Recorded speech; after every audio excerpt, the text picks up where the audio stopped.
హల్లెలూయా. ఈ ఉదయకాల సమయంలో దేవుడు నాకు ఇచ్చిన ఒక మంచి సమయాన్ని బట్టి దేవునికి ఎంతో కృతజ్ఞతాస్తుతులు చెల్లిస్తున్నాను. ఆరాధన అనగా ఏంటి?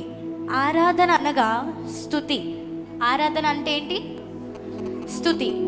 కీర్తనలు 50వ అధ్యాయం 23వ వచనం తెలిసినట్లయితే, స్తుతి యాగం అర్పించువాడు నన్ను మహిమపరచుచున్నాడు.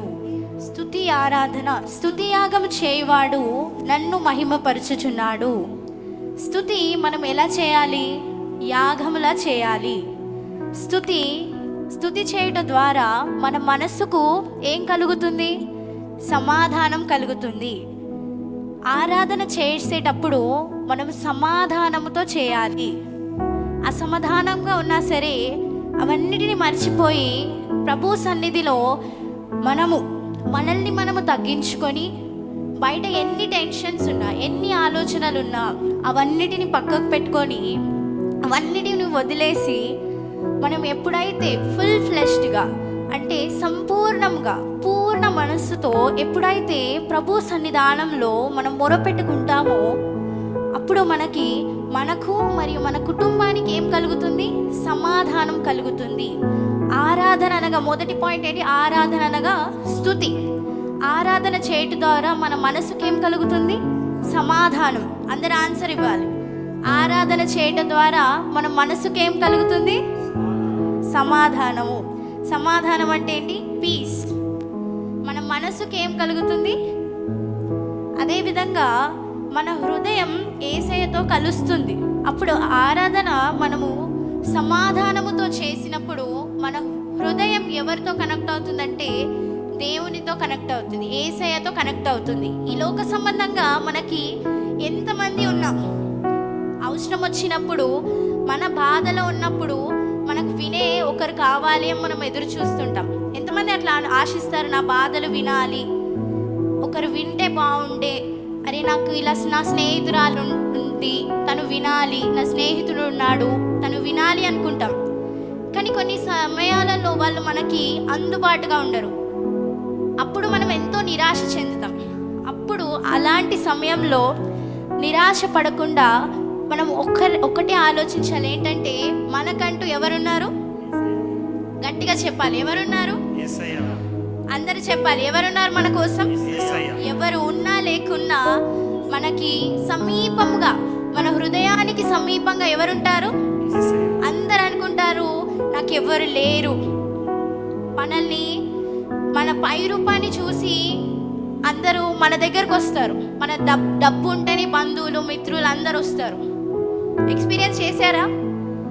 డబ్బు ఉంటే తప్ప మనతో మాట్లాడేవారు ఉండరు. డబ్బు కాశించి వస్తారు మన దగ్గరికి. కానీ దేవుడు అవన్నీ చూసేవాడు కాడు. మనం ఆరాధన ఎలా చేయాలి అంటే ఆత్మతో చేయాలి. యోహాను సువార్త 4వ అధ్యాయం 24వ వచనం. దేవుడు ఆత్మ కనుక ఆయనను ఆరాధించువారు ఆత్మతోనూ సత్యముతోనూ ఆరాధింపవలెను. దేవుని ఆరాధించే వాళ్ళు ఎలా ఆరాధించాలి?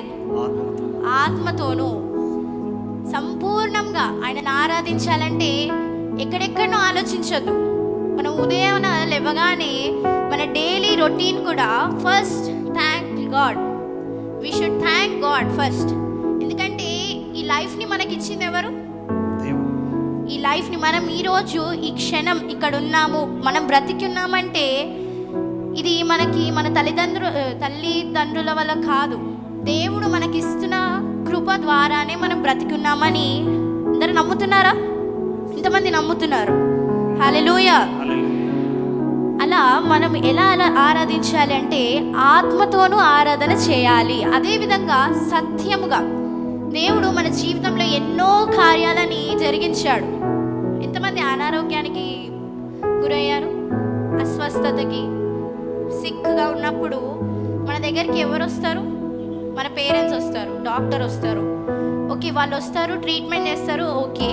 కానీ మన అనారోగ్యం ఇంక్రీజ్ అవుతుందంటే ఎవరికైనా చీదర వస్తుంది. బట్ గాడ్, యేసయ్య ఒక్కడు మాత్రమే. మనము అనారోగ్యంగా ఉన్నప్పుడు మనకి పరిపూర్ణంగా, సంపూర్ణంగా మనల్ని స్వస్థపరిచేది ఎవరు? యేసయ్య మాత్రమే. మనం మనము ఆయనకి కృతజ్ఞతాస్తుతులు చెల్లించాలి. ఆరాధన అంటే ఇప్పుడు ప్రజెంట్ జనరేషన్ ఇప్పుడు అందరూ ఏమనుకుంటున్నారంటే జస్ట్ అన్య భాషలలో మాట్లాడడం, లేకపోతే వాళ్ళు చూస్తున్నారని వీళ్ళు చూస్తున్నారని చేయడం అనుకుంటున్నారు తప్ప అది కాదు. ఆరాధన అంటే ఏంటి? యాగముగా అర్పించాలి. సంపూర్ణమైన మనస్సుతో దేవునికి ఉన్నది ఉన్నట్లుగా మనకి ఆయన ఏ మేలునైతే చేశాడో అదే మేలుని మనం ఏం చేయాలి? థ్యాంక్స్ చెప్పాలి. ఆయనకి ఏం చెప్పాలి? మనకి ఇచ్చిన ఈ యొక్క జీవితాన్ని బట్టి ప్రతి క్షణం మనము దేవునికి ఏం చెప్పాలి? కృతజ్ఞతాస్తుతులు చెప్పాలి. కృతజ్ఞతాస్తుతులను మనం దేవునికి అర్పించాలి. అదే విధంగా దేవుని వాక్యం సెలవిస్తుంది ఏంటంటే, ఆయనను ఆరాధించేవారు ఎట్లా ఆరాధించాలి? ఆత్మతోనూ సత్యముతోనూ. అదేవిధంగా మనం ఆరాధించేటప్పుడు కొంతమంది ఆరాధిస్తారు ఎట్లా అంటే ఫుల్ ఫ్లెజ్డ్గా ఆరాధిస్తారు. ఎవరొద్దు, దేవుడు మాత్రమే ఉన్నాడు అని కొంతమంది మాత్రమే అలా ఆరాధించే వాళ్ళు ఉన్నారు. మరి కొంతమంది అప్పుడప్పుడే సంఘానికి వస్తుండొచ్చు, అప్పుడప్పుడే ఉండొచ్చు. వాళ్ళు ఏమనుకుంటారంటే జస్ట్ వాళ్ళు చేస్తున్నారు కదా, నేను కూడా అలా చేయాలని. కాదు, అది కాదు. ఆరాధన అంటే ఇంకొకరిని చూసి చేసేది కాదు.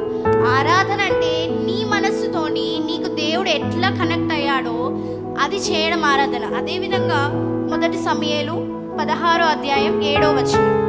అయితే యెహోవా సమూయేలుతో ఇలాగ సెలవిచ్చెను, అతని రూపమును అతని ఎత్తును లక్ష్య పెట్టకుము. మనుషులు లక్ష్య పెట్టు వాటిని యెహోవా లక్ష్య పెట్టడు. మనుషులు లక్ష్య పెట్టు వాటిని ఎవరు లక్ష్య పెట్టరు? నీ పక్కనున్న వాళ్ళు చూస్తున్నారని మీరు సిగ్గుపడి షేమ్గా ఫీల్ అయ్యి ఆరాధించకపోవచ్చు. ఈరోజు ఇన్ని రోజులు మీరు అదే చేసి ఉండొచ్చు కదా. ఎంతమంది అట్లా చేశారు? అయ్యో నా పక్క వాళ్ళు చూస్తున్నారు కదా, నేను గట్టిగా మాట్లాడొద్దేమో, దైవజనులు వింటే ఏమనుకుంటారో, అయ్యో పక్క వాళ్ళ నా సమస్య వింటే ఏమనుకుంటారో అని మిమ్మల్ని మీరు కంప్రెస్ చేసుకున్నారేమో, మిమ్మల్ని మీరు మీ బాధలను చెప్పుకోలేకపోయారేమో. కానీ ఎప్పుడైతే మీరు ఓపెన్ అప్గా ఫీల్ అయ్యి నా తండ్రి, ఎప్పుడైతే మీరు దేవుణ్ణి తండ్రిలా అనుకొని ఈ ఆరాధనలో మీ యొక్క బాధలను బిగ్గరగా మీరు మీ యొక్క పరిపూర్ణమైన మనస్సుతో, ఏక మనస్సుతో ఎప్పుడైతే చెప్తారో అప్పుడు సమీపంగా మీ దేవుడైన యెహోవా మనకు సమీపంగా ఉంటాడు. కాబట్టి ఆయన మన పై రూపాన్ని మాత్రం లక్ష్య పెట్టు దేవుడు కాడు. హల్లెలూయా. మన పై రూపాన్ని, నువ్వు పొట్టిగా ఉన్నావా, పొడుగుగా ఉన్నావా, ఎలా ఉన్నావా అనేది దేవునికి అవసరం ఉందా? నిన్న ఆయన రూపంలో నిన్ను ఎట్లా ప్రేమగా నిన్ను చేసుకున్నాడు ఆయన. కాబట్టి ఈరోజు నేను మీకు చెప్పాలనుకుంటున్న విషయం ఏంటంటే, ఆరాధన మనం చేసేటప్పుడు ఏక మనస్సు కలిగి, ఏక ఆత్మ కలిగి, సత్యముతో, సంపూర్ణమైన మనస్సుతో ఆరాధించాలి. అదేవిధంగా మనుషులు లక్ష్య పెట్టు వాటిని యెహోవా లక్ష్య పెట్టడు. ఈ లోకంలో మనకు ఎన్నో లక్ష్యాలు ఉంటాయి, అవిటిని లక్ష్య పెట్టువాడు కాదు. మనం ఈ లోక సంబంధమైన వాటి కోసం చూస్తాం, కానీ దేవుడు ఎవరిని లక్ష్య పెడుతున్నాడు? మనల్ని. మనం మాత్రం వేరే ఆలోచనలు కలిగి ఉంటాం, కానీ దేవుడు మాత్రం మనపై దృష్టి పెడుతుంటాడు. మనము దేవునిపై దృష్టి ఉంచి ఆరాధించే సమయంలో ఖచ్చితంగా మనము వేరే ఆలోచనలన్నిటినీ పక్కకు పెట్టేసి, వేరే విషయాలు జ్ఞాపకం చేసుకోకుండా దేవుణ్ణి మాత్రమే స్తుతించాలి. కొత్తగా మీరు నేర్చుకుంటున్నారేమో, కొత్తగా మీరు వచ్చారేమో, బట్ మనము ప్రార్థించేటప్పుడు కానీ ఆరాధించేటప్పుడు మనం సంపూర్ణంగా మనకి కలిగిన బాధలే కానీ, వాళ్ళు తిట్టారు, వాళ్ళని ఇదైపోని, వాళ్ళ అట్లా అయిపోని అని అనుకోవద్దు. వాళ్ళని క్షమించేయాలి. వాళ్ళని మనం ఏం చేసేయాలి? మనం సమాధానం కలిగి ఆరాధించాలి. అసమాధానముతో ఆరాధించినప్పుడు ఆ యొక్క విన్నపాలు దేవుడు వినడు. ఎంతమంది అసమాధానంగా ఉన్నారు ఈరోజు? You may not express your inner intentions, but ఒకవేళ మీరు అసమాధానం కలిగి ఉంటే ఈ ఆరాధనలో సమాధానపరచుకోండి. ఎవరితో అయితే గొడవలు ఉన్నాయో, ఎవరితో ఏమున్నా సరే, మిమ్మల్ని మీరు తగ్గించుకొని సారీ చెప్పి ఖచ్చితంగా మనము తగ్గాలి.